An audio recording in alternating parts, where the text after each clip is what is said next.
Good afternoon. Welcome to Working Lunch. We're going to be starting today's session in approximately 1 minute from now. My guest today is going to be Des Paul from Once Media. So stay where you are. We're going to be starting today's session very shortly.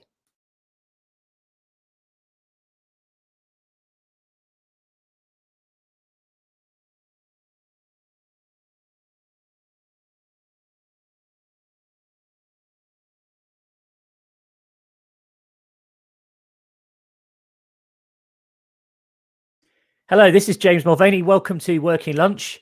We're going to be kicking things off in about 30 seconds from now. So stay where you are. My guest today is going to be Des Paul, and we're going to be talking all about recording podcasts remotely and also where the podcasting industry is going over the next few years. So it's going to be an interesting topic. We're going to be starting in about 30 seconds from now. So stay where you are.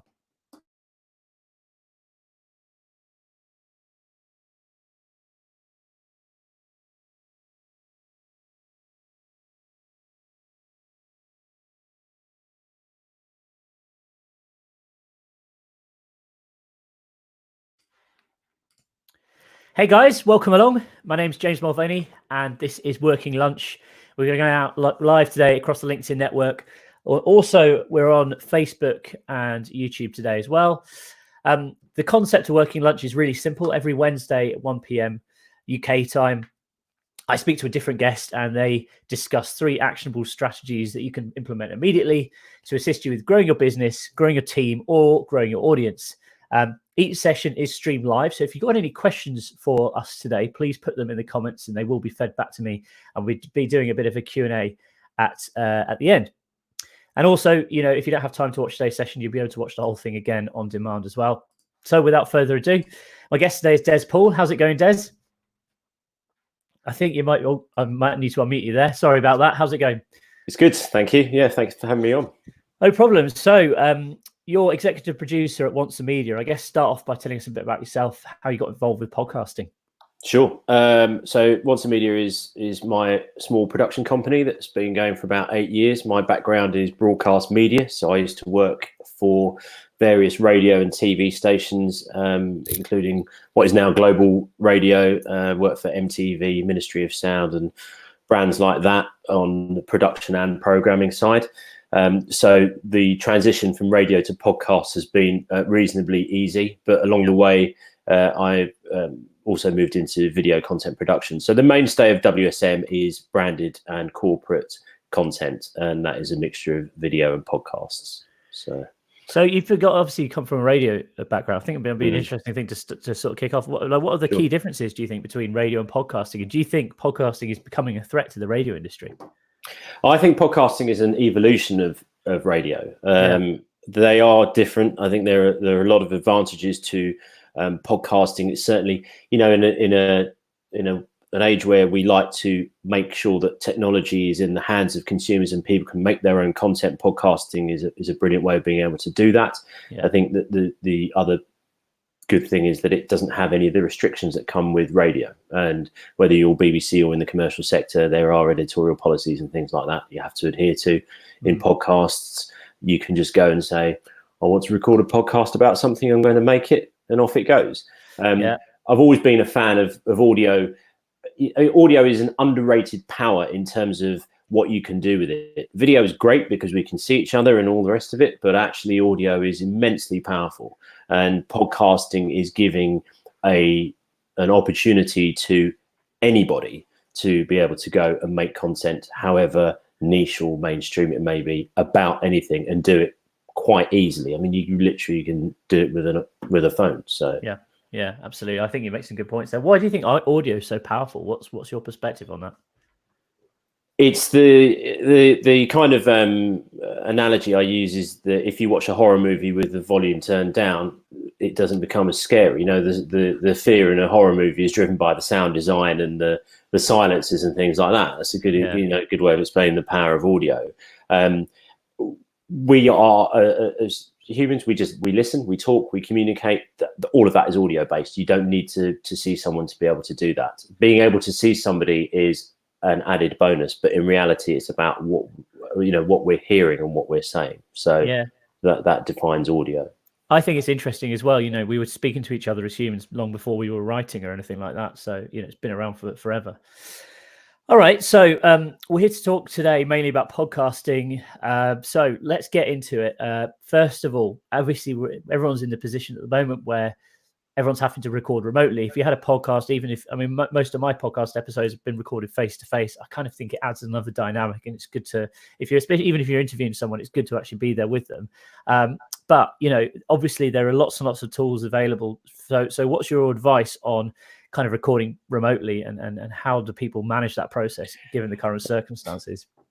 We're in the same situation as you. Most of our podcast content has been recorded in studio or on location, and neither of those are a possibility at the moment. So we're having to resort to other technology. I think that being able to see somebody when you're in a podcast recording situation is useful, more so than anything else, from knowing roughly where someone is going to start talking and where someone's going to stop. And one of the things that we have to contend with any kind of video call or internet-based technology is a slight delay, and that slight delay can make a difference when you're recording a podcast, because by the time I've heard the end of your sentence, there's actually been a little bit of a delay. When I start, then we'll end up clipping each other. So in order to eradicate that, I mean, one of the ways that we've been recording our podcasts remotely is that we have a bit of software that we use to record the audio side of it to get the best quality out of everyone on the podcast, but also we'll run a Zoom call in tandem with the podcast recording where the bandwidth allows, so that people can see each other. And where we've got, 3 people on a podcast, that definitely makes a big difference. But it's really that it's like the conference call etiquette that we're all starting to read about and see that no one had really thought about before, in terms of making sure that you're in a quiet room, or that wherever possible you've got at minimum, I'm using just some standard mobile phone headphones, but the microphone in here will make a big difference to using the onboard microphone on my laptop. So just that kind of stuff, really. Yeah, completely. Have you actually been sending out equipment to clients at all? Have you been? Yes, I mean, one of the best investments we made is in one of these, which is a USB mic, and what we've done is where we have regular podcasts. So we do one podcast with Dr. Christian Jessen from Embarrassing Bodies. Yep. So what we've done with Christian and his co-host is that we sent them out a USB microphone each. So we know that we're going to get good quality sound. We also know that they're going to sound matched. So we're getting the ability to try and replicate the studio sound as much as possible. And then we have the guest dialing in on whatever equipment they have. Yeah, but it's a pretty cost-effective way of doing things. Yeah, I mean, if the price of a USB microphone is an hour or 2 in the studio. So, do you think, interestingly, so do you think this is going to change the way you work moving forward? Do you think, when we go back to normal, are you going to try and encourage people to go back to the studio or not? There's something to be said for people being in a studio and sitting around a table and talking to each other. Yeah. One of the beauties of podcasts is that the idea really with podcast production is that you encourage a good conversation, and good conversations are better had when people are sitting in the same room. And what we're trying to do with remote video conferencing, or sitting at the weekend zooming friends and family, is you're trying to recreate that conversation, but it's difficult to do that. And I think that there is a lot to be said for having people in a studio environment, aside from the quality. I think what the situation that we're in at the moment proves is that we can work remotely, that the wheels can still keep turning, and we can produce podcasts while in lockdown. And also people will probably be a little bit more forgiving on audio quality, but we can still make good quality podcast content remotely. But I think when we are on the other side of this, that we should definitely consider going back to going to studios and recording podcasts. Yeah. And if anything, that's also us as an industry supporting other elements of the industry. Do you think there's more people who are getting involved in podcasting at the moment because they kind of, I mean, it's not, I suppose people have got a little bit more free time on their hands. You're still working, but ultimately you're not kind of as swamped. You don't have constant meetings to go to, although it seems that many days I've got a lot of video calls to do. But do you think it's kind of giving people an opportunity to get involved that perhaps weren't before, in terms of like guests you're speaking to, etc.? Yes, there is no doubt that there's been an added interest. this is the timing of this is all quite interesting. As you know, podcasts have been around for many, many years, but have been very niche. We were making podcasts when nobody was listening to them. And then they've had this huge resurgence. And because the podcast platforms, which ultimately will get our content to the audience, have invested heavily in promotion, podcasts have suddenly become the thing. So that's naturally graduated into comms and marketing for what's the next big thing in digital media, and podcasts are part of it. Whilst we are unable to make video and we have to look at other methods of communication, then people are certainly taking more of an interest in how you make a podcast and what they can or can't achieve. Interesting. So you think it's maybe going to have a positive impact for the podcasting industry, for audio production companies? Yeah, I think it will. Interestingly, at the moment, everything points towards a large uplift in television and radio audiences. Yeah. Because we are all at home and we need things to do to fill our day. And there's been more activity on YouTube, and lots of people starting their day with Joe Wicks, for example, that kind of thing. Podcast listening and streaming amongst all of that hasn't had the same level of increased audience at the moment. Now, I don't think that's down to anything aside from the way that people are spending their time. Because one of the things we do know about podcast consumption is that it's very commutable. That's why all the podcasts are half an hour long or whatever. But we've taken away people's commute to a large extent. So until that returns, we're not going to sort of see. We're not in a position where we have natural media consumption habits from an audience perspective. Yeah, it's interesting because, I have two different companies, radio.co, which is a radio streaming platform, and podcast.co, and we've seen it on radio.co, a huge increase in traffic, from listeners. At peak times, we've seen 3 times the amount of listeners that we were before across the board. That's across our entire network, which is about 4,000 stations that are on our platform in total. Yeah. So really significant increase. But like you say, I think on the podcasting side of things, we've seen an uplift on some podcasts and not so on, but it's kind of just about the same, really. I'd say that's from our perspective. It's not changed hugely, but I think part of the thing with radio is it's got this live feel to it, and people want that human connection, and perhaps they feel like they're getting that by watching the TV or listening to the radio. And also as well, I think the radio is just something you can have on at home in the background all day long, like you would. I think perhaps people are in their office, they might listen to a podcast on headphones, but it's easy just to put the radio on all day, I guess. So. Yes, absolutely. I think that is the one of the big differences between podcasts and radio is the live element, and radio is much more reactive. Podcasts by nature just can't do that. It does take a certain amount of time to turn a podcast around, get it uploaded, and get it out there streaming, and in that time, radio would have done what it needs to do. So for sure that is having an impact, but I think as things do come back to normal, more and more people will be aware of podcasts. It will have started to settle into the consciousness a little bit more in terms of content production, so the long-term net effect will be positive for sure. Cool. Okay. Let's move on to our next topic. Just before we do, if anyone's got any questions for Des or myself, please put them in the comments. They will be fed back to us at the end, and we'll be doing a bit of a Q&A at the end. We've already got quite a few coming in, I can see here. So next topic, reusing content. I'm really passionate about this. I think podcasts, a lot of podcasters will just upload the audio and think that's it, but it's really, really repurposable. Yes. So let's sort of touch on that. Yeah, absolutely. It's very easy to have that linear mindset of, right, I'm going to make a podcast, I'm going to put it out on Monday, and then people are going to start listening to it from Tuesday, and then we'll put another episode out the following Monday. For sure, we need to have regularity. We need to build up that regularity in the audience's mind, and it's good discipline more than anything else. However, people are coming into podcasts in all sorts of ways at all sorts of times, and not necessarily starting from your first episode, depending on where they've found the podcast or how they've come upon that content. So I think reusing and recycling video and podcast content is vitally important. One of the things that we've started doing on our Podcast.co blog is certain articles that we've seen of, we've written a lot of content over the past couple of years, and the ones that they're doing really well, we're actually recording them as a kind of narration, almost like an audio book, and we have a separate podcast called the Podcast Lab, I think.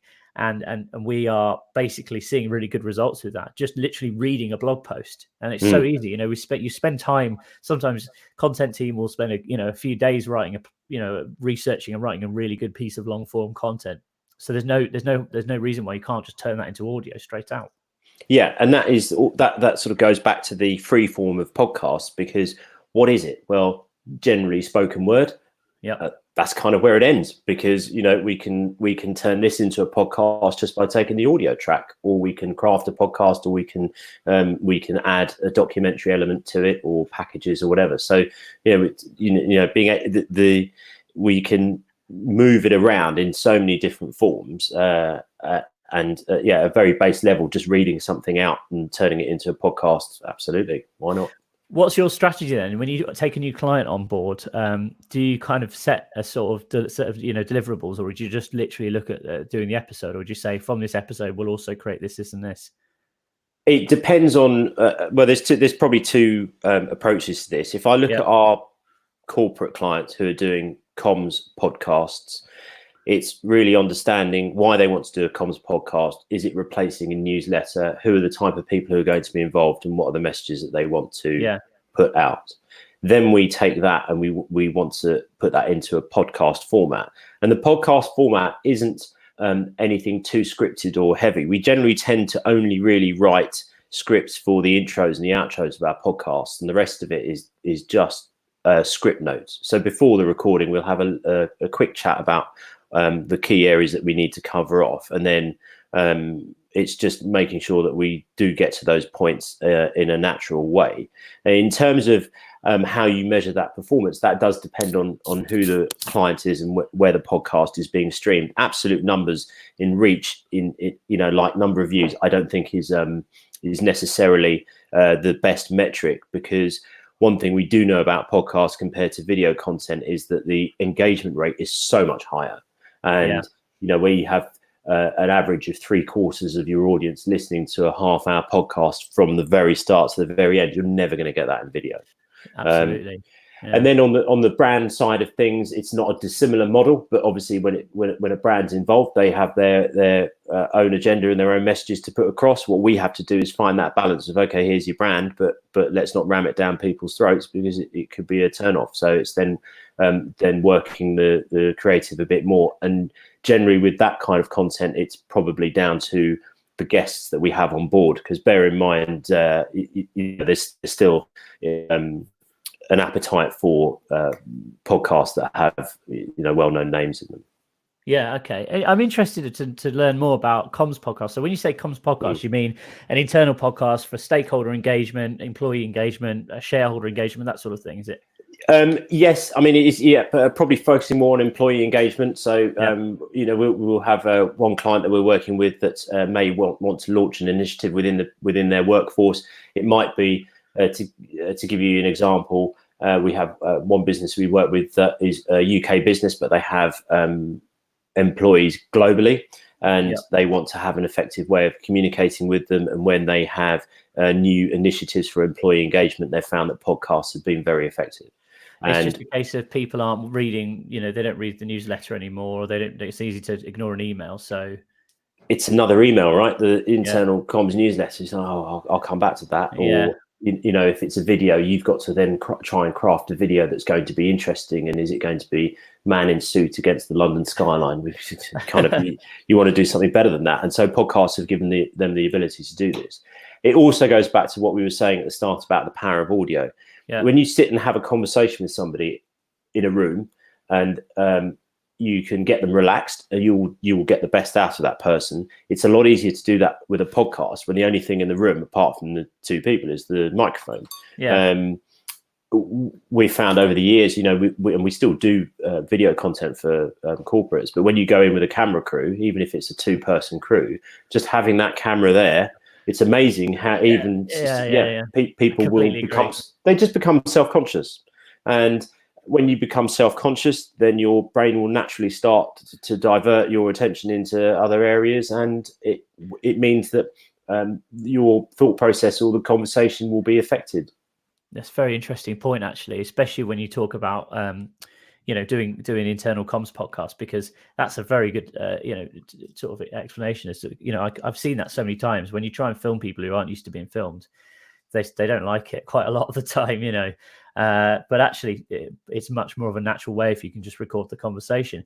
And when you're looking at doing internal comms podcast, do you have kind of like a set structure you follow? Do you try and get lots of people from the organization involved? Do you kind of have little highlights, little sort of clips of the show, so like employee of the month or that sort of thing? Or do you just let the organization decide what they want to do? Or do you kind of try and steer them down a certain path? It's collaborative. Yeah. We're not going to steer them down any particular path. They know their business better than we do, and they know their people better than we do. Our job is to get a handle on what the culture of the organization is like and ask a few questions as to what works and what doesn't, and the kind of people that they want to feature. Generally, we find that people coming into these projects have an idea of the sort of people that they would like to interview or to feature on the podcast.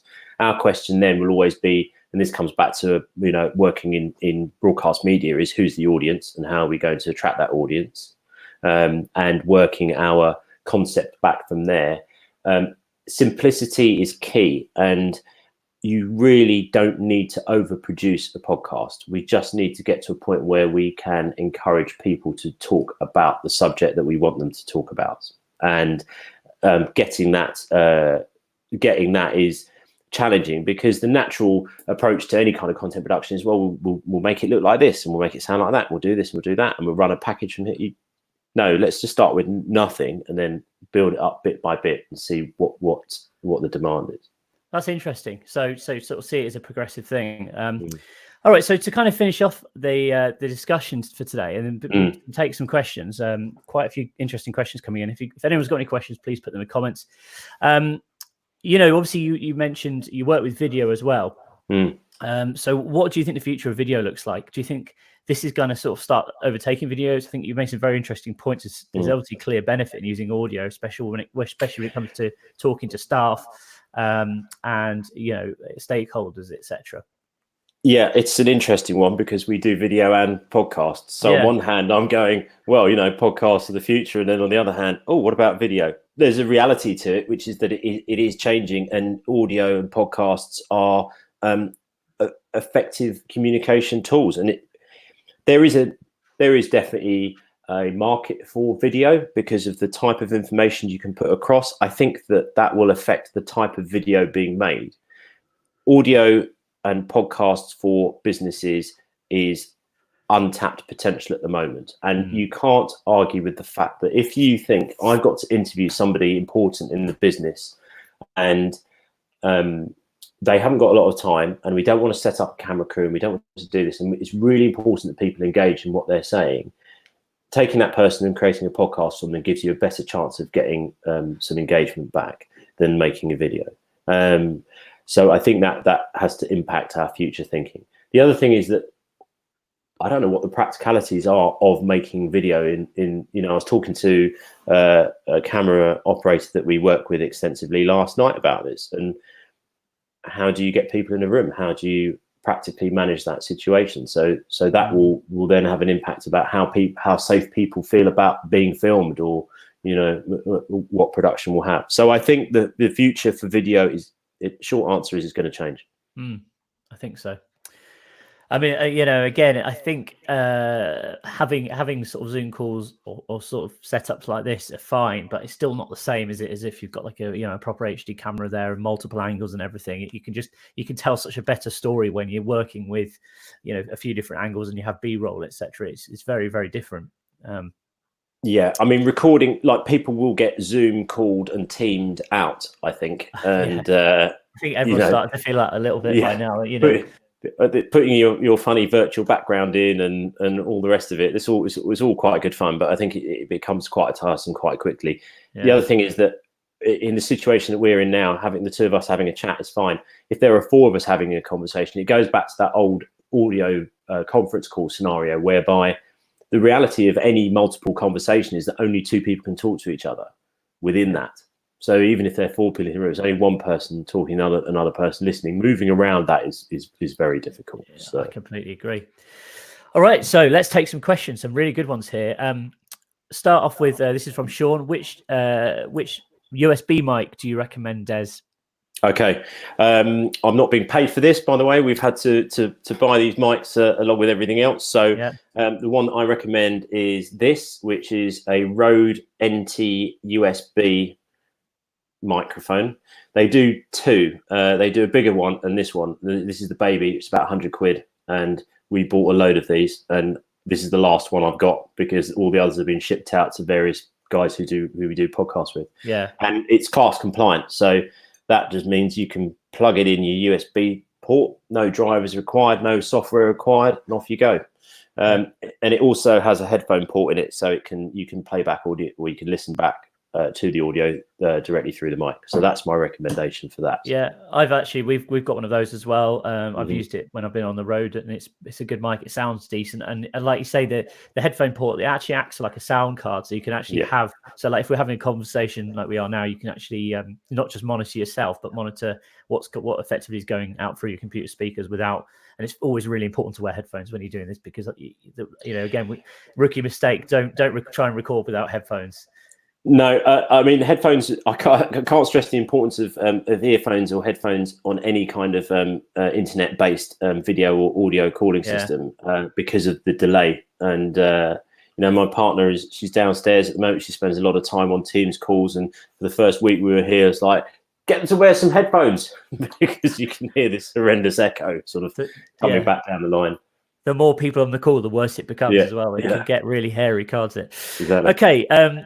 Cool. So a few more questions. So what do you think, what do you use to dial in now, Skype or Zoom? Is there any way that conversations could be recorded locally and sync at the end? I always think recording on the either end is a really good way of doing it, actually. Recording on either end is fine. It is possible. So Zoom, Teams and Skype all offer call recording facilities. Zoom actually is quite clever because it will give you a mixed video file. So you get one video file with everybody on the call with Zoom. If you go into gallery view, you'll get that gallery view in your video file at the end. If you leave it on speaker view, it will just cut between the speakers.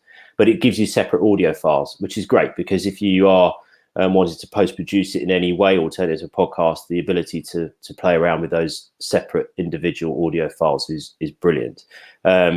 Teams is a bit more basic in that it just gives you one video file with audio in it and is quite heavily compressed because you are just at the mercy of contributors' internet connections. Skype has a little clever thing in the back end which is buried in the advanced menus, which spits out a data stream where you can potentially capture individual streams of video and audio. So, all of these apps have had to be able to adapt to this situation where people want to archive stuff and they want to record things and potentially edit them after. The fundamental problem with any of this technology is down to the quality of internet connection on the call. Yeah, I think, make sure if you can plug in via cable, it's always best. If you're not, then try and be close to your Wi-Fi, especially if you've got quite a bigger house or lots of rooms. It can have a big impact on, especially when you're doing video as well.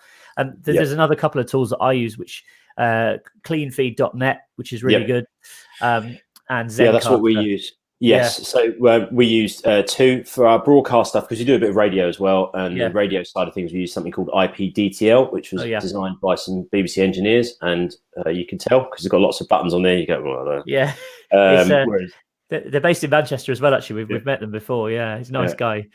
But it's very, very good system for doing that kind of thing. CleanFeed is brilliant. So the other thing is ease of use, right? So we've got to record a podcast tomorrow, and we've got 4 people on that podcast, and they're all sitting at home, and they don't want to have to install stuff on their computers. Some are on Macs, some are on PCs. With CleanFeed, we just send them a link. They copy and paste that into Chrome. Yeah, that's it. Plug your headphones in. You're ready to go. We can control what we're getting at our end. We can control the volume, and CleanFeed, by nature of what it does, as you well know, is sort of playing around with your computer's audio input to get the best sound it can, for the call. Okay, couple more questions. So, got quite a lot of good ones, I should say. Richard Hurst, do you think average listen time will change currently and going forward? That's a good question. For podcasts? Yeah. That is a good question. I don't know. I mean, average listening time is pretty good. I think if you're going north of, 50% in any kind of digital media, and that's brilliant. And we know podcasts are way past that. So if it does go up, well, that's an excellent improvement. But in reality, I think we're in a good place where we are now. Yeah, I agree. This is another one about the number of podcasts. There's over 800,000 podcasts. Well, I think Apple actually just announced they hit a million, which I think is actually, if you compare it to the amount of Instagram profiles or YouTube channels, it's still tiny. So there's still an easy way to get cut through. Are there too many, and how do we find new ones? Good question. There are definitely not too many, because, as you say, if you look at any other sort of, digital content, social media platforms, there's a lot more content. Finding it is the toughest part, I think, for coming into podcasts. Neither Apple or Spotify, who ultimately are the biggest players in this market at the moment, have particularly user-friendly discovery experiences, if I'm honest. I think the barrier to podcast entry really for me is that it feels like what happens when you go on holiday, and I'm not sure how often we're going to be able to do this moving forward, but when you go to the airport, for example, and you're sitting there and you're going, oh, I've got a bit of time to kill, I'm just going to have a look around the shops, go to WH Smith's, and I'll buy a paper, see the books, and think, well, I'm going on holiday for a week, I'm going to have some time on my hands, I don't read enough, I'm going to go and buy a book. And then you stand there and you go, where shall I start? Yeah. And I feel that getting into podcasts is a little bit like that at the moment, because unless it's curated or recommended to you, it's very difficult to know where to start. So search, Google is working on improving search. That will make a difference, because at least if it is a niche thing that you want to find a podcast out about, that's great. At the moment, we are a little bit at the mercy of what Apple is telling us we should listen to, and that definitely needs to change in order to really ramp up podcast engagement. I think Google, it's interesting because they've just launched a podcast manager today, haven't they? Or like last couple of days, and I've not really properly had a look at it yet, but it still looks quite basic. And I feel like Google have got the opportunity and they've got the technology to actually make a big difference in this area specifically. Yeah. So just with things like being able to, they're transcribing podcasts automatically using AI on their end, so you'll be able to search more what the contents of the podcast. And I just think Google's search technology is just miles ahead of Apple's or Spotify. So ultimately, I think they do have a good opportunity to actually fix the discoverability issue. But we'll have to wait and see what happens, I guess. Okay, so good question. This is from Yakemi. What's the balance between quality and being prolific? Sometimes getting more episodes out could mean being okay with lower quality in terms of recording. That's an excellent question. And I think that the content should really take precedent over the quality. I think quality is something that you should never lose sight of, and ultimately try and make it as good as you can, and don't record podcasts in the bathroom or other echoey spaces, and think about controlling that as much as possible. But ultimately, we're trying to communicate a subject, a story, a conversation, so that is what should really be the primary focus. Wherever possible, we need to think about how you're going to do that, because if you make the quality better, your conversation, your story, or whatever you're trying to communicate will go further. We know that. We know that people won't notice good quality, but they will notice bad quality. And so it's something we should never lose sight of. But I think given where do I focus on what that content is going to be first. Yeah, good advice. Okay, just to wrap up, this is from Max Linsky. Any strategy or pointers for suggesting comms podcasts for companies looking to get into the medium more? I guess how to sort of plan it and what to sort of figure out the strategy is going to be. Okay, two things then. Who's going to be listening to your podcast, and work your strategy back from that, and how are they currently engaging with you, and what those messages maybe that you want to communicate to them. The other thing, which we didn't really mention too much on, but potentially thought for the future, is how are they going to get it? Because if it's an internal comms podcast, you may not want to stick it on iTunes or Spotify. You might want it in a more secure way. So that's something that is actually. That's an area that could do with a bit more improvement, I suppose, from a developer point of view, because there isn't one solution that I can sit there and tell you now. Maybe you can tell me that is an enterprise level podcast streaming solution that's just easy and secure like that. I mean, some podcast hosts offer that, but I think it's still sort of a little bit of work in progress. We are actually working on that right now. We've just there you started. go. So I'll demo it to you another time. But yeah, it's the I guess ultimately it's just like anything, isn't it? You know, if someone wants to take that content and push it out to other people, they'll always find a way. It's never, you can never make it 100% secure. But the idea of having private feeds and being able to tie feeds to a specific user, that's kind of what we're looking at doing, and just trying to make it a little bit more protected. But ultimately, you know, this is the thing, you know, you can't always 100% sort of make it totally secret, but you know, again, you just need to make sure that your staff or you know, whoever's engaging with it is aware that it's not for public distribution, I guess. I mean, it's the same as someone being able to copy and paste an email and send it out if they really want to. So you can only do so much. But going back to the original question of where do you start, it's definitely, you know, who your audience is, what are the things that you think you need to communicate to them, keep it really simple, and then just think about how are they going to get the content. Okay, thanks very much for your time, Des. It's been great pleasure having you on, and I think you've made some really interesting points. If anyone wants to get hold of you, how can they do so? I'm on LinkedIn at Des Paul, that's DES PAUL, and that's where you'll find me on Twitter as well. The company is called WSM, and that stands for Want Some Media. If you search us on wherever you search, we will, I'm sure, come up in those results. So yeah, you can find me on any of those good places. All right. Thanks very much. Take it easy. Okay. Take care.